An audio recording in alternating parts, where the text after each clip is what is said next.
Welcome to the first episode of our Too Close to Home series, a series we are running on Patreon but also uploading to YouTube called Too Close to Home. Each month we select random Patreons and feature stories about their hometowns or where they are living now. In this episode, we're going to take a look at the creepier side of those places. But if you get selected and you want your hometown to be featured, we will be digging up a variety of different things, from paranormal stories, mysteries and true crime events. Now, without further ado, hit those lights, sit back, and enjoy.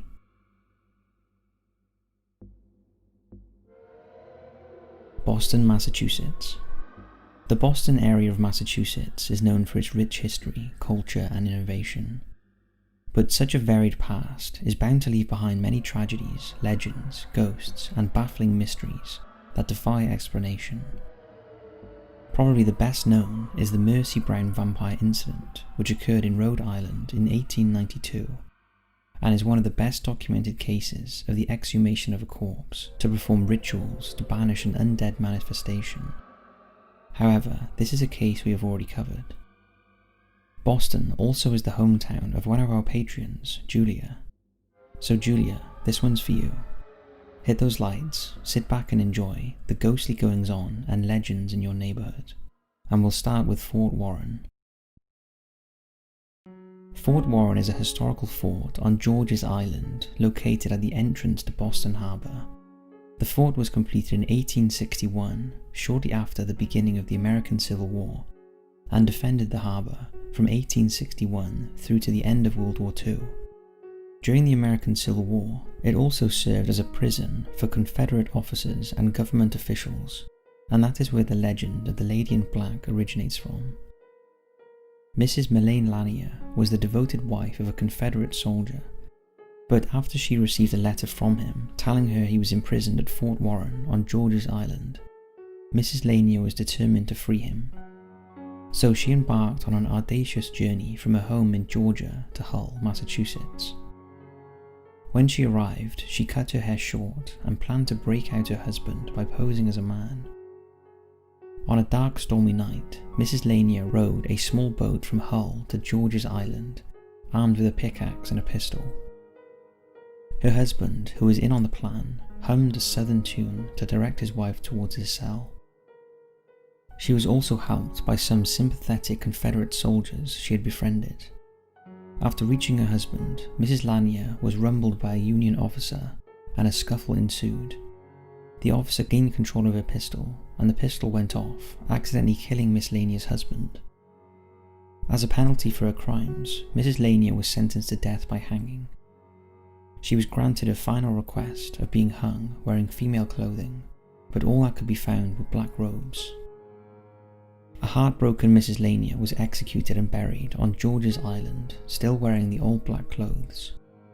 It is said that her tortured soul still haunts the area, and she has been spotted on several occasions wandering the island, floating around with a lantern, still dressed in the tattered gown she was hung in.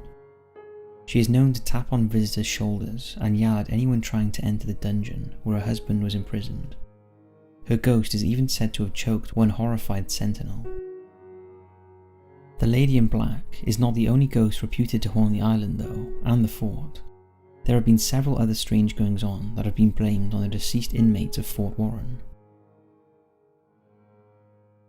Boston Common. Today, Boston Common is a destination that teems with sunbathers, tourists, historical reenactors, and food carts.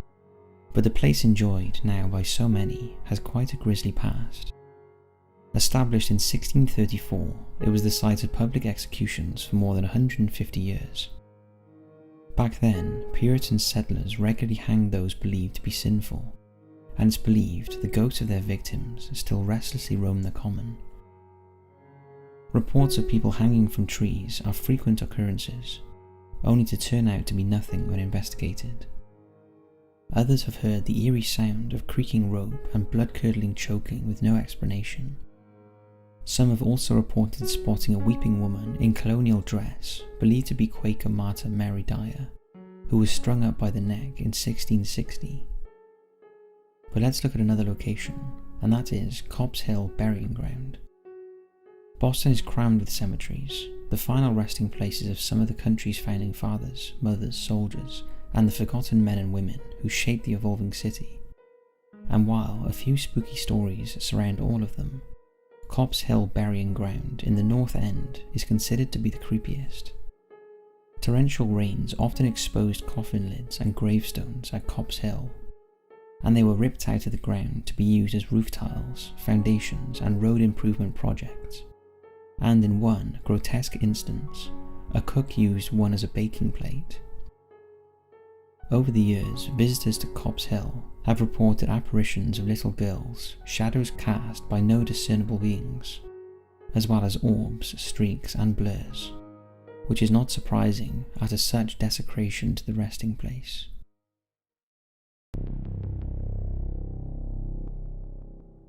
Dayton, Ohio. Dayton is a city on the Great Miami River and is the 6th largest city in the state of Ohio.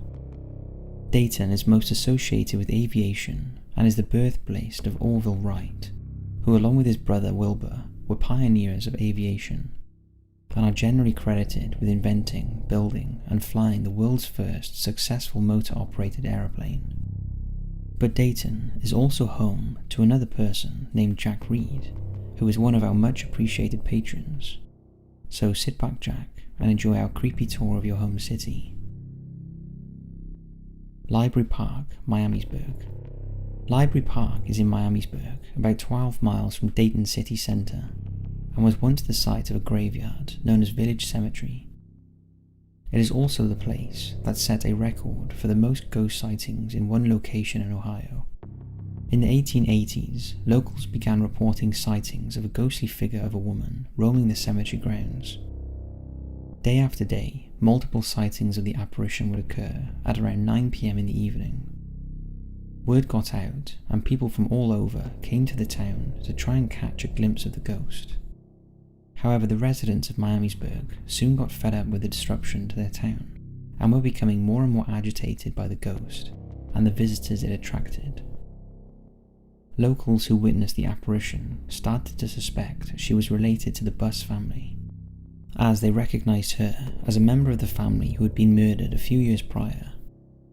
So in a desperate attempt to stop her nightly appearances, they exhumed her grave and moved it to nearby Hillgrove Cemetery, in hopes that the haunting would end. But when this failed to stop her, eventually the residents took drastic action and gathered at the cemetery armed with clubs and guns and attacked the spectre. But as the clubs and bullets rained down on the lady in white as she floated through the grounds, they didn't affect her at all. So in a last desperate attempt, the town turned out en masse and began exhuming all of the bodies in the cemetery. One by one, the graves were moved down the road. But the ghost was undeterred and continued to haunt the area for the next 100 years. Today, things seem a little quieter, and the last positive sighting was in the 1980s.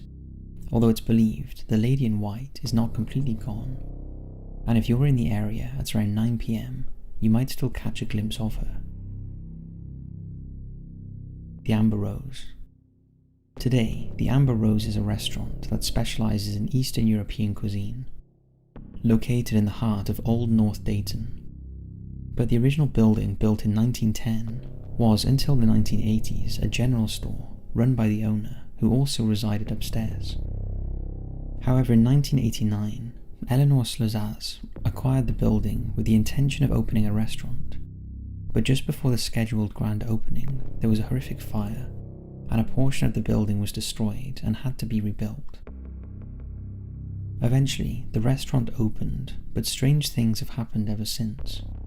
Staff have witnessed glasses flying off the shelves, lights and fans turned on in the upstairs office on their own, and other unexplained things. It's thought the daughter of the original owners of the building is responsible, and her nickname is Chicky.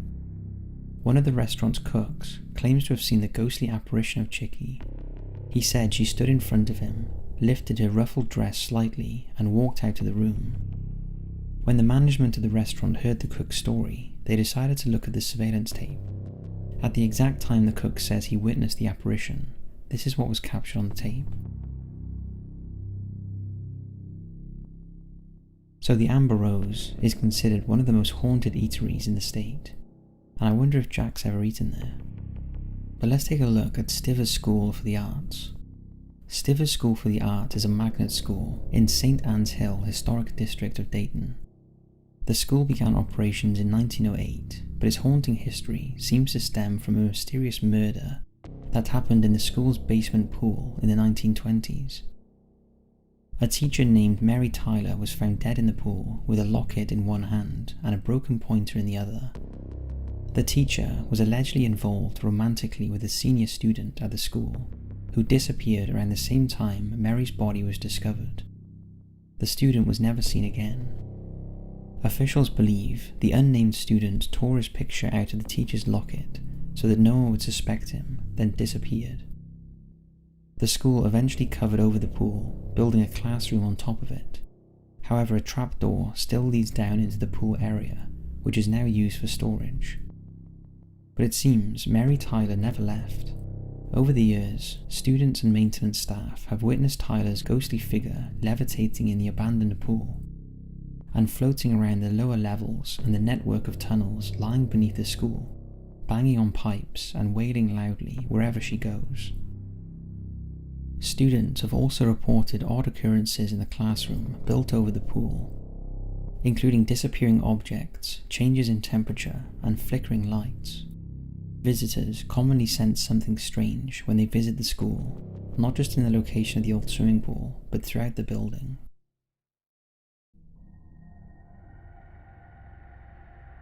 Sheffield. Sheffield is a city and metropolitan borough in South Yorkshire, England. Historically part of the West Riding of Yorkshire. Its name derives from the River Sheaf, which runs through the city.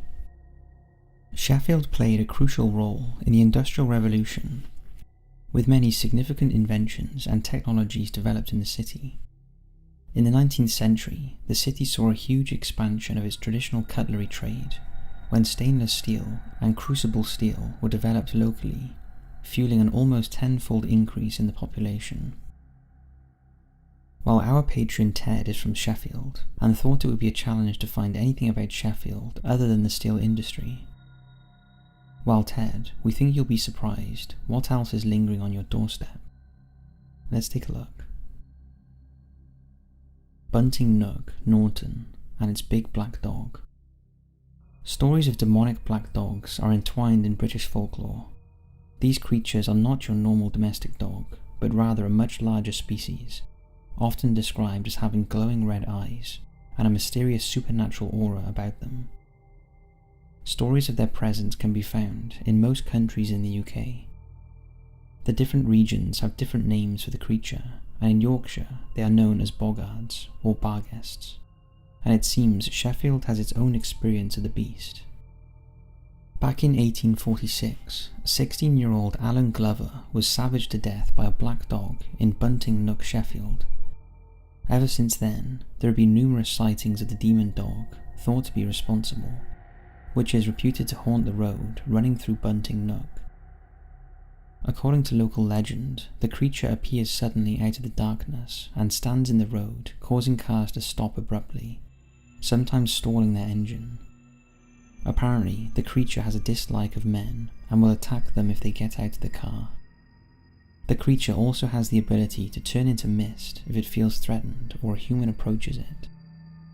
Numerous local residents and police officers have apparently spotted the dog over the years, and describe it as extremely large with huge devilish saucer-like eyes and shiny black fur.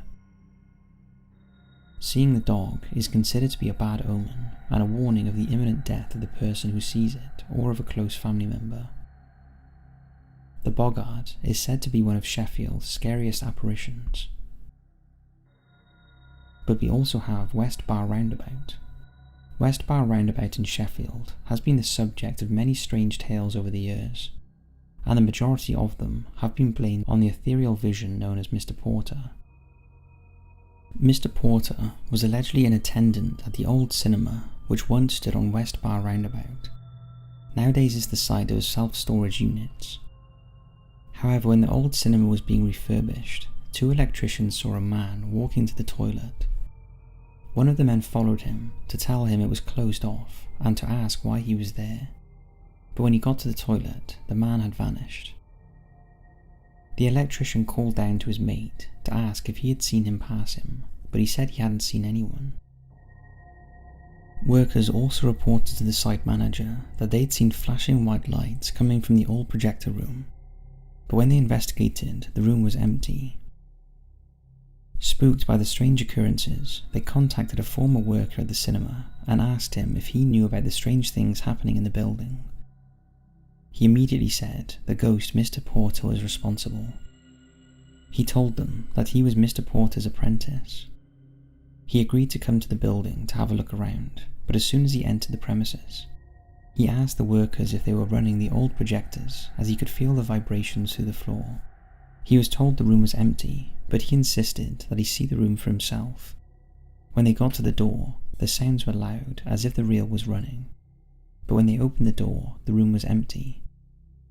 The man was convinced the long-deceased Mr. Porter was responsible, and it's believed he still haunts the building to this day. The Northern General's Vicar's Corridor.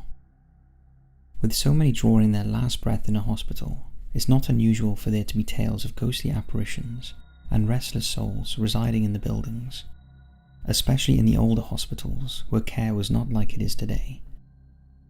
The Northern General Hospital in Sheffield is no different, and the original Victorian part of the hospital, known as the Vicar's Corridor, is said to be particularly creepy.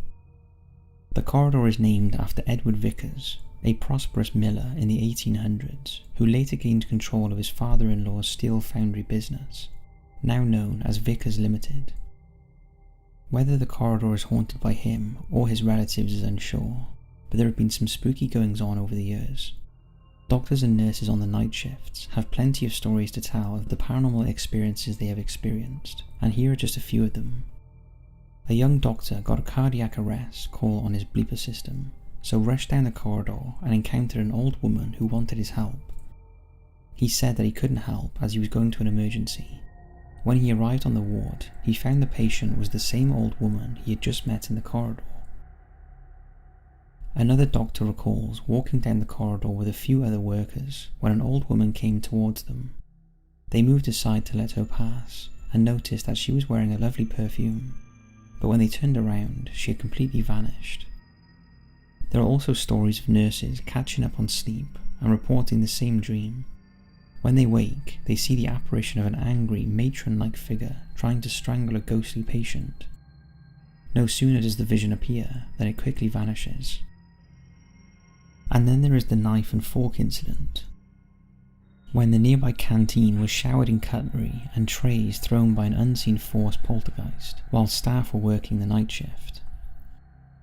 But perhaps the most disturbing tale is that of a smartly dressed elderly gentleman with a long white beard who wanders through the corridors as if he is inspecting the hospital before disappearing through a wall. Stories like this are very common, with many reports of ghostly patients walking up to doctors and nurses, asking them for something to help them sleep, but when the staff reach out to them, they disappear. Durham, UK. Durham is a cathedral city and the county town of County Durham in north-east England. Founded over the final resting place of St. Cuthbert, its Norman cathedral became a centre of pilgrimage in medieval England. The 11th century castle has been the home of Durham University since 1832. The name Durham comes from the Celtic element Dun, signifying a hill fort, and the Old Norse Holm, which translates to island. Although some attribute the city's name to the legend of the Dun cow and the milkmaid who in legend guided the monks of Lindisfarne carrying the body of St. Cuthbert to the site of the present city in 995 AD. The city has been known by a number of other names throughout history. Durham is also the home of Harrison, who has recently moved to the city from France, so is probably unaware of the waft of ghosts that live amongst his new home city. Well, let's take a look. Medieval Crook Hall. Crook Hall is a medieval manor house built in around the 1200s and is one of the oldest inhabited houses in Durham City, Currently it's home to the Bell family, and for some years has been a wedding venue and visitor attraction. The hall is named after one of its former owners, Peter Del Crook. Over the years it has changed hands many times. Crook Hall is notorious for its paranormal activity. Ghostly sightings and strange occurrences have well been documented for hundreds of years. Such was its reputation that in the 19th century, when there was a coal mine nearby, the young miners were too scared to walk past the hall and would ask for their mothers to meet them and escort them home. One of the paranormal hotspots is the person-sized wall nook, located in the corner of the medieval hall. The story goes that a medieval soldier was brutally murdered in a fight over a woman, and ever since people have reported feeling chills or cold breezes emanating from the nook and felt a presence in the area. Another reoccurring apparition is the ghost of the woman in white. She is often seen or heard drifting around the building. In one peculiar tale, a banquet had been prepared and laid out on the tables in the medieval hall. But as the lord and lady of the manor led their guests in, a loud crash was heard. When they entered the room, all the tables and dishes had been upturned and were strewn across the floor. The ghost of the woman in white was blamed, as no one else had access to the room. The woman in white also haunts the ancient wooded staircase. She's been seen running up and down them, or silently gliding up the banisters. The previous owners, John and Mary Hogwood, are convinced that the woman in white is the spirit of Cuthbert Billingham's niece, a former resident of the hall. Many visitors have had other strange experiences at Crook Hall, including one who saw children playing in the gallery an hour after the last child had left the premises. Another visitor who was travelling home on a coach after visiting the hall reported that he had seen an older man in bedclothes and a nightcap asleep in a chair before he left. Other people on the coach confirmed that they had also seen the man. When this was reported to the owners, they confirmed no one of that description was in the hall that day and that they didn't know anyone who wears a nightcap. Jimmy Allen and the Gypsy Piper. Alvand Bridge is a medieval masonry arch bridge across the River Ware in the city of Durham. It links the peninsula in the centre of Durham and the Alvand area of the city and is a Grade 1 listed building. However, this historic bridge is said to be haunted, and if you stand on the bridge at midnight, you can supposedly hear the ghostly music of Durham's Castle's Northumbrian piper Jimmy Allen, who was imprisoned in the House of Correction beneath the bridge in the 18th century. Jimmy died in the prison 2 weeks before his pardon arrived, and he is said to have haunted the area ever since, playing his pipes as a reminder of the injustice of the life he never fully lived. Pickled Parson. About 20 miles from Durham city centre lies the little village of Sedgefield. The village dates back to Roman times and is recorded in the Domesday Book. Its church, St Edmund's, was built in 1300s, and in the 19th century, amongst the aristocracy, it was a popular place to hunt. And there is a reminder of its bygone popularity with the great and good, in the shape of Sedgefield Hall, a manor house built just by the village green. This wonderful old building was built by two noble sons of Sedgefield, Samuel and Shute Barrington, one an admiral and the other a bishop of Durham. However, the hall was not constructed for their benefit, rather it was built for their nephew George, who was the rector in the village in the 1790s. As a lavish replacement for the old rectory which had burnt down. Of course, such a long-established village has more than a few ghost hauntings, and indeed, its most famous spectre is said to haunt the site of an old rectory. This alleged phantom is known as the Pickled Parson. The story goes back to the 1730s, when a fellow called Reverend John Garnage was the rector of the area. He was responsible for the parish of St Edmunds and lived just a short way away in the old rectory. However, in the second week of December 1747, the good Reverend passed away suddenly and left his family in something of a pickle. Back in those days, the church collected an annual payment from its parishioners, and every year by law, whatever was due was to be paid to the parson on the 20th of December. This payment provided an income for the clergyman and maintained the church buildings. But in a case like this, should a parish be without a clergyman to collect the money on the 20th of December, all the money would instead go to the bishopric of Durham. Hence Garnage's family was suddenly facing the dire threat of poverty. Indeed, in that era, deceased clergymen's families had starved to death when the money ran out. However, the parson's wife came up with a cunning plan. She preserved her husband's body with salt to keep it fresh until the crucial December day, and the day after all the money had been paid, she summoned the local doctor, who suspected nothing and pronounced the parson dead and recently deceased. However, his ghost's name seems to derive from another version of the legend.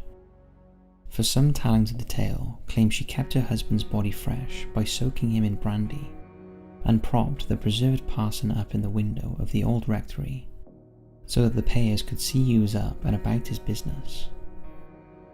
However, there was one person who was apparently displeased, the spirit of parson himself. According to the old stories, because his body had been delayed in receiving a proper Christian burial, the parson's soul could not enter heaven, and therefore the earthbound spirit returned to vex the village. Apparently the rectory became haunted with all manner of disturbances and eerie events. The pickled parson continued to haunt the rectory for many years afterwards. Indeed, it is said that the violent haunting only ceased when the rectory building caught fire and burnt to the ground in 1792. However, it's said that the pickled parson is still haunting Sedgefield. Local legend says that there was a special tunnel that connected the old rectory with St. Edmund's, and as the last surviving remnant of his old home, the unquiet spirit of the clergyman still haunts the gloomy passage.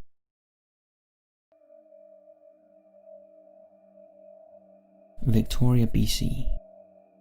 Victoria is the capital city of the Canadian province of British Columbia, located on the southern tip of Vancouver Island, off Canada's Pacific coast.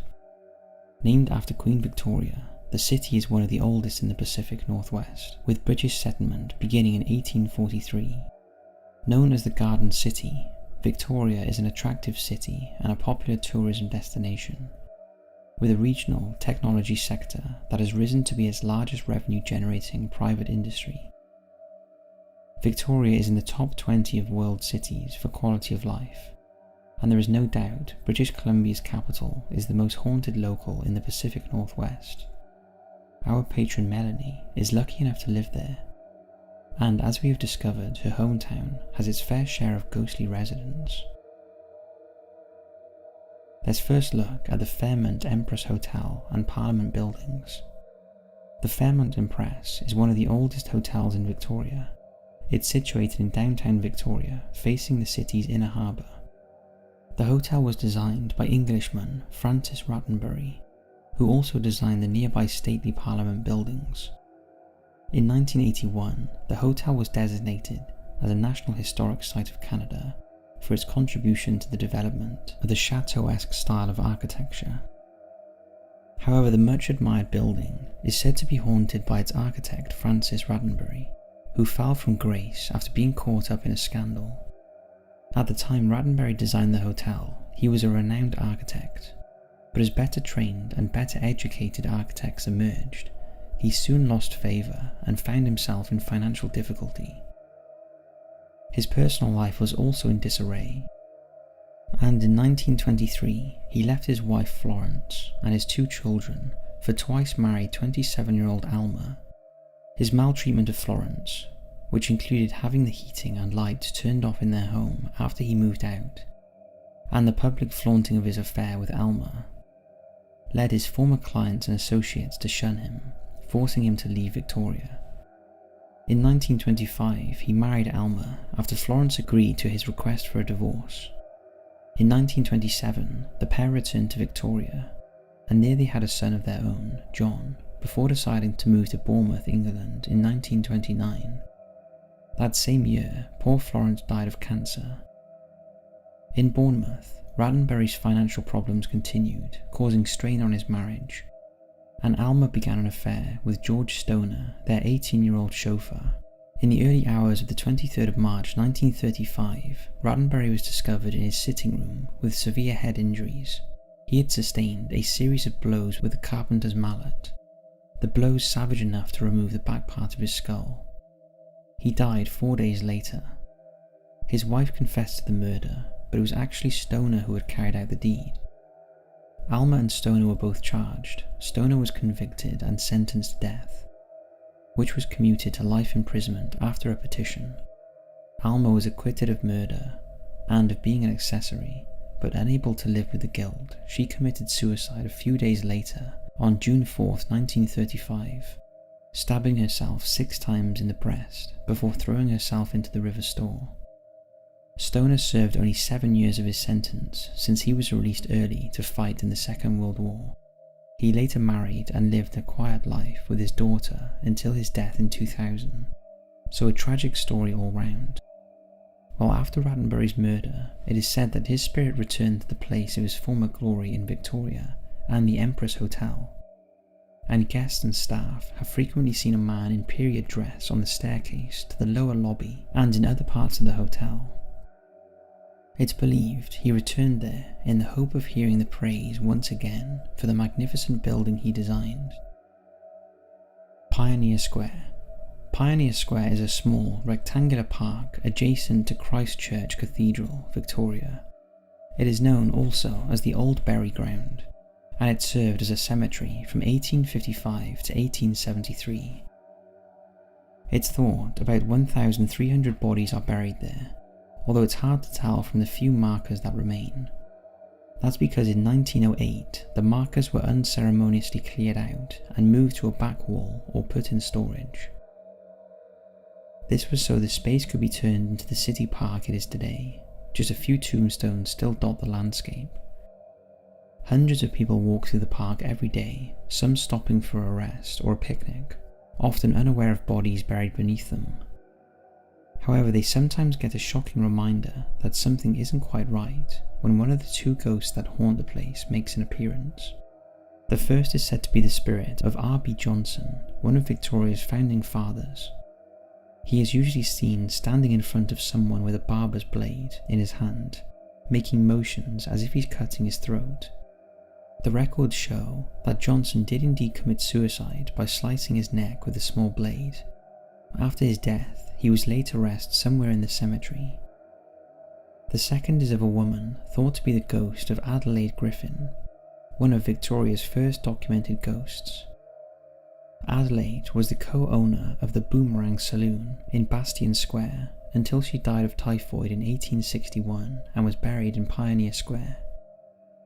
After her death, her spirit frequented the area so much that looking for her was a popular activity for the youths of Victoria. It is not only the graveyard she haunts, she has also been spotted in nearby Langley Street and Bastion Square. As a stark reminder of what lies beneath Pioneer Square, in 2013, restoration work was stopped after human remains were uncovered just 18 inches below the surface. So that's it for our first episode of Too Close to Home.